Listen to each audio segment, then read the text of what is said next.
शांति।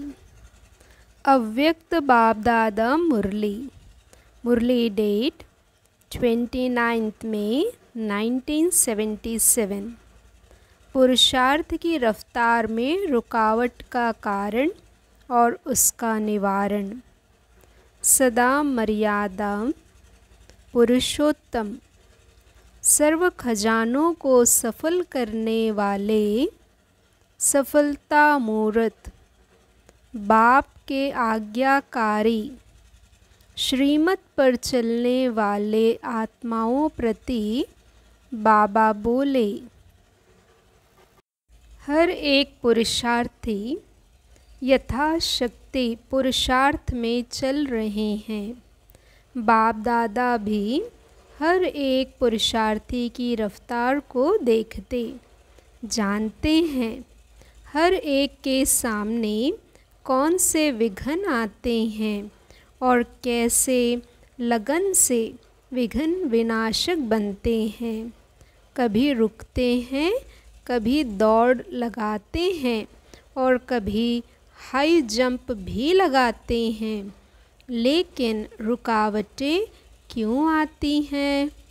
जिसके कारण तीव्र पुरुषार्थी से पुरुषार्थी बन जाते हैं।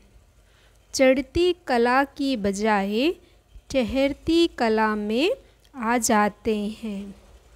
मालिक व मास्टर सर्वशक्तिवान के बजाय उदास व दास बन जाते हैं। कारण बहुत छोटी छोटी बातें हैं। जैसे उस दिन सुनाया, मूल बात मेजॉरिटी के सामने व्यर्थ संकल्पों का तूफान ज़्यादा है। व्यर्थ संकल्प आने का आधार है शुभ संकल्प अर्थात शुद्ध विचार, ज्ञान के खजाने की कमी। व्यर्थ संकल्प आने का आधार है शुभ संकल्प अर्थात शुद्ध विचार, ज्ञान के खजाने की कमी। मिलते हुए भी यूज़ करना नहीं आता है और जमा करना नहीं आता है, वा तो विधि नहीं आती, इस कारण वृद्धि नहीं होती। सुना अर्थात मिला, लेकिन उसी समय अल्पकाल की खुशी व शक्ति का अनुभव करके खत्म कर देते हैं। जैसे लौकिक रूप में कमाया और खाया, कुछ खाया कुछ उड़ाया। इसी रीति से धारणा शक्ति की कमज़ोरी होने कारण विधि से वृद्धि न करने कारण सदा स्वयं को ज्ञान और शक्तियों के खजाने से खाली अनुभव करते हैं। इसलिए निरंतर शक्तिशाली नहीं बन पाते हैं, निरंतर हर्षित नहीं रह सकते। कमज़ोर होने के कारण माया के विघ्नों के वशीभूत व माया के दास बन जाते हैं। साथ साथ अन्य आत्माओं को संपन्न देखते हुए स्वयं उदास हो जाते हैं।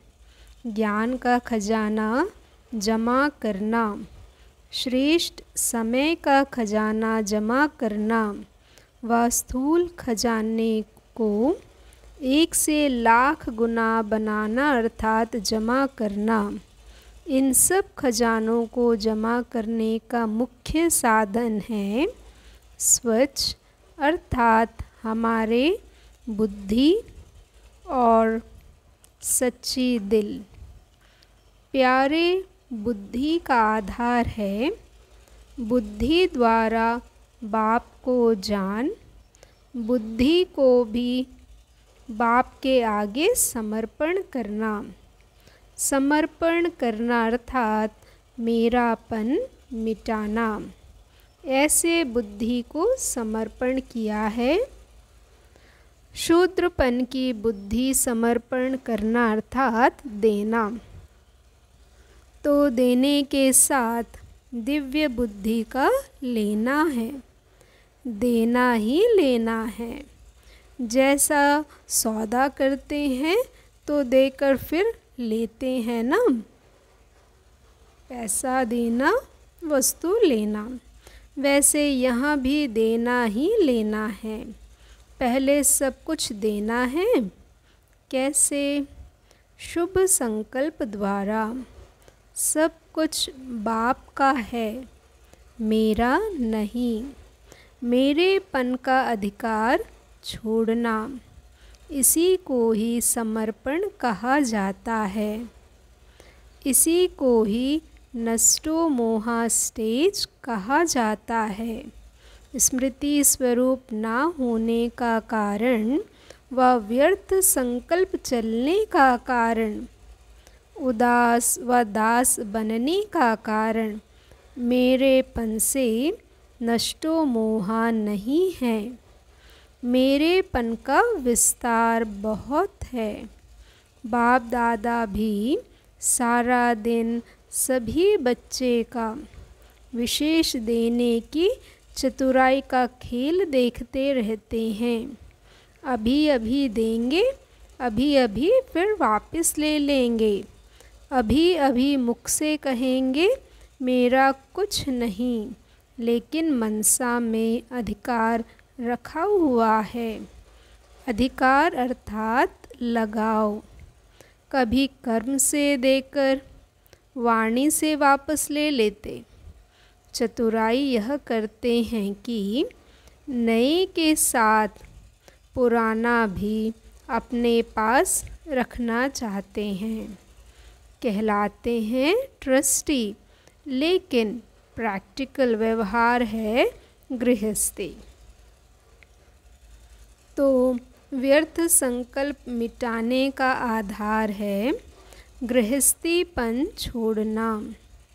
चाहे कुमारी है व कुमार है, लेकिन मेरा स्वभाव, मेरा संस्कार, मेरी बुद्धि, यह विस्तार गृहस्थीपन है। जो समर्पण हो गए तो जो बाप का स्वभाव वह आपका स्वभाव, जो बाप का संस्कार वह आपके संस्कार। जैसे बाप की दिव्य बुद्धि वैसे आपकी। तो दिव्य बुद्धि में स्मृति ना रहे, यह नहीं हो सकता। 1 घंटे की अवस्था भी चेक करो तो सदैव संकल्पों का आधार कोई न कोई मेरापन ही होगा। मेरेपन की निशानी सुनाई लगाओ। लगाओ की भी स्टेजेस अवस्थाएं हैं। एक है सूक्ष्म लगाओ, जिसको सूक्ष्म आत्मिक स्थिति में स्थित होकर ही जान सकते हैं। दूसरे हैं स्थूल रूप के लगाओ, जिसको सहज जान सकते हो। सूक्ष्म लगाव का भी विस्तार बहुत है। बिना लगाव के बुद्धि की आकर्षण वहाँ तक जान नहीं सकती, व बुद्धि का झुकाव वहाँ जान नहीं सकता। तो लगाव की चेकिंग हुई झुकाव, चाहे संकल्प में हो, वाणी में हो, कर्म में हो, संबंध में हो, संपर्क में हो, ना चाहते हुए भी समय उस तरफ लगेगा ज़रूर। इस कारण व्यर्थ संकल्प का मूल कारण है लगाओ। इसको चेक करो। जिन बातों को आप नहीं चाहते हो, वह भी व्यर्थ संकल्पों के रूप में डिस्टर्ब दखल करती है। इसका भी कारण पुराने स्वभाव और संस्कारों में मेरेपन की कमी है। जब तक मेरा स्वभाव, मेरा संस्कार है तो वह खींचेंगे। जैसे मेरी रचना रचता को खींचती है, वैसे मेरा स्वभाव संस्कार रूपी रचना आत्मा रचता को अपनी तरफ खींचेंगे, मेरा नहीं। यह शूद्रपन का संस्कार है। शूद्रपन के संस्कार को मेरा कहना यह महापाप है। चोरी भी है और ठगी भी है। शूद्रों की चीज़ अगर ब्राह्मण चोरी करते अर्थात मेरा कहते तो यह महापाप हुआ। और बाबा, यह सब कुछ आपका है ऐसे कहकर फिर मेरा कहना यह ठगी है। और इसी प्रकार के पाप होने से, पापों का बोझ बढ़ते जाने से बुद्धि ऊंची स्टेज पर टिक नहीं सकती। इस कारण व्यर्थ संकल्पों के नीचे की स्टेज पर बार बार आना पड़ता है और फिर चिल्लाते हैं कि क्या करें।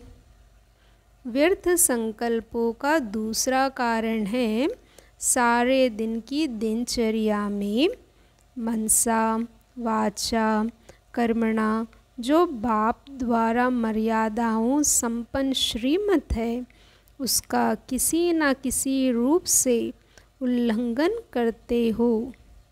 आज्ञाकारी से अवज्ञाकारी बन जाते हो।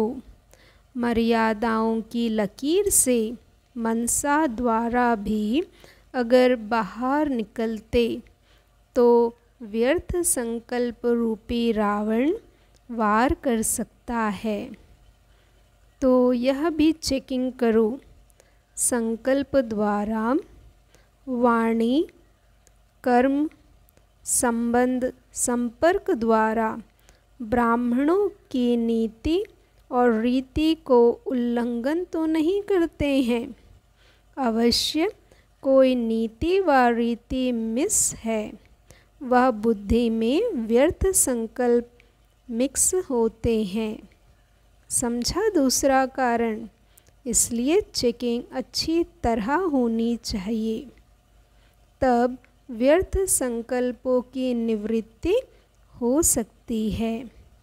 सारा दिन बाप द्वारा जो शुद्ध प्रवृत्ति मिली हुई है, बुद्धि की प्रवृत्ति है शुद्ध संकल्प करना।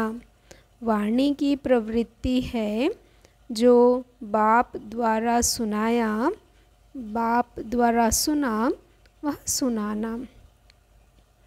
कर्म की प्रवृत्ति है कर्मयोगी बन हर कर्म करना। कमल समान न्यारा और प्यारा बन रहना। हर कर्म द्वारा बाप के श्रेष्ठ कार्यों को प्रत्यक्ष करना तथा हर कर्म चरित्र रूप से करना। चतुराई नहीं लेकिन चरित्र, वह भी दिव्य चरित्र। संपर्क में प्रवृत्ति है, निमित्त स्वयं संपर्क में आते। सदा सर्व का जो बाप है उससे संपर्क कराना। तो ऐसी पवित्र प्रवृत्ति में बिजी रहने से व्यर्थ संकल्पों से निवृत्ति होगी।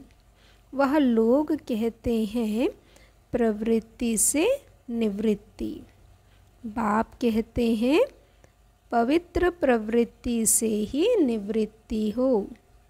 गृहस्थी अलग हैं, उनको गृहस्थी नहीं कहेंगे। पवित्र प्रवृत्ति को ट्रस्टी कहेंगे ना कि गृहस्थी। तो समझा, निवृत्ति का आधार पवित्र प्रवृत्ति है। अच्छा, सदा मर्यादा पुरुषोत्तम सर्व खजानों को सफल करने वाले सफलता मूर्त, व्यर्थ को समर्थ में परिवर्तन करने वाले ऐसे बाप के आज्ञाकारी, सदा श्रीमत पर चलने वाले बच्चों को बाप दादा का याद प्यार और नमस्ते। पार्टियों के साथ शक्तियाँ अपना जलवा दिखाएंगी, पांडव साथ देंगे। शक्तियों को आगे रखना अर्थात स्वयं आगे होना। उन्हों को आगे रखने से आपका नाम बाला हो जाएगा। जो त्याग करता उसका भाग्य ऑटोमेटिकली जमा हो जाता है। शक्तियाँ शस्त्रधारी हो, शस्त्रों से थक तो नहीं जाती। शस्त्रधारी शक्तियों का ही पूजन होता है, तो आप सभी पूज्य हो। पूज्य अर्थात शस्त्रधारी। अगर किसी भी समय शस्त्र छोड़ देती तो उस समय पूज्य नहीं। शक्ति रूप नहीं तो कमज़ोर हो, कमज़ोर की पूजा नहीं होती। पूज्य अर्थात सदा पूज्य, ऐसे नहीं कभी पूज्य कभी कमज़ोर। तो शस्त्र सदा कायम रहते हैं। जब अपने को गृहस्थी समझते तब गृहस्थी का जाल होता। गृहस्थी बनना अर्थात जाल में फंसना। ट्रस्टी अर्थात मुक्त। सदा यही स्मृति रखो कि हम पूज्य हैं। कैसा भी कोई परिवर्तन आए उसमें विजयी होने कारण राजी रहते। कभी बच्चों आदि से नाराज़ तो नहीं होते। जब कहते हो बच्चे तो बच्चे अर्थात बेसमझ, बच्चे अर्थात चंचल। जब है ही चंचल स्वभाव बेसमझ तो उनसे नाराज़ क्यों होते। जब राज को जानते हैं कि कलयुगी बच्चे हैं, तमोगुणी पैदाइश है, ज़रूर चंचल होंगे। जैसी मिट्टी वैसा ही मटका बनेगा। मिट्टी गर्म है तो पानी ठंडा हो, यह हो कैसे सकता। तो नाराज़ होना अर्थात ज्ञानवान नहीं, राज को नहीं जानते। अगर योग युक्त होकर उन्हें शिक्षा दो तो वह परिवर्तन हो जाएंगे। नाराज़ नहीं होना है। सारा दिन संकल्प, बोल और कर्म बाप के याद और सेवा में ही लगे रहते हैं। हर संकल्प बाप की याद व सेवा। ऐसे ही हर बोल द्वारा बाप की याद दिलाना या दिया हुआ खजाना दूसरों को देना। कर्म द्वारा भी बाप के चरित्रों को सिद्ध करना। तो ऐसे याद और सेवा में सदैव रहते हो। अगर याद और सेवा इन दोनों में सदा बिज़ी रहो तो माया आ सकती है। अगर याद और सेवा को भूलते तो माया का गेट खोल देते हैं। तो यह गेट नहीं खोलो। विस्मृति अर्थात माया का गेट खोलना। स्मृति अर्थात पक्का गॉडरेज का लॉक लगाना। याद और सेवा की स्मृति डबल लॉक है। डबल लॉक लगाएंगे तो माया कभी नहीं आ सकती। अगर सिंगल लॉक सिर्फ याद का लगाते, सेवा नहीं तो भी माया आ जाएगी। ब्राह्मण जीवन ही है याद और सेवा। तो जीवन का कार्य कोई भूलता है क्या? अगर भूलते तो माया से धोखा खाते। धोखा खाने से दुख की लहर आती, तो डबल लॉक सदैव बंद रखना। इससे सदा सेफ रहेंगे, खुश रहेंगे, संतुष्ट रहेंगे। सदा हर कदम श्रीमत पर उठाने वाले श्रेष्ठ आत्मा अपने को समझते हो। हर कदम श्रीमत पर है या मनमत पर है, उसकी परख जानते हो। परखने का साधन क्या है? श्रीमत और मनमत को परखने का साधन यही है कि अगर श्रीमत पर कदम होगा तो कभी भी अपना मन असंतुष्ट नहीं होगा। मन में किसी प्रकार की हलचल नहीं होगी। स्वतः श्रीमत पर चलने से नेचुरल खुशी रहेगी। जैसे कोई अच्छा कर्म किया जाता तो उसकी स्वतः अंदर से खुशी होती है। बुरा काम किया जाता तो अंदर से मन ज़रूर खाता है, चाहे बाहर से बोले नहीं। मनमत पर चलने वाले के मन में हलचल होगी। श्रीमत पर चलने वाला सदा हल्का और खुश होगा। इससे परख सकते हो कि श्रीमत पर हूँ या मनमत पर हूँ। यह थर्मामीटर है। जब भी मन में हलचल हो, ज़रा सी खुशी का परसेंटेज कम हो तो चेक करो, ज़रूर कोई श्रीमत की अवज्ञा हो गई। सदा चेकिंग और चेंज। चेकिंग का अर्थ है चेंज करना। चेकिंग और चेंज, यह दोनों ही शक्तियाँ चाहिए, मगर दोनों में से एक की भी कमी है तो संतुष्ट नहीं रह सकते। ना स्वयं संतुष्ट रहेंगे, ना औरों को संतुष्ट कर सकेंगे। चेंज होने की शक्ति तब आएगी जब सहन शक्ति होगी। बुद्धि की लाइन क्लियर होने से परख शक्ति आएगी। अच्छा, ओम शांति। शुक्रिया बाबा, शुक्रिया।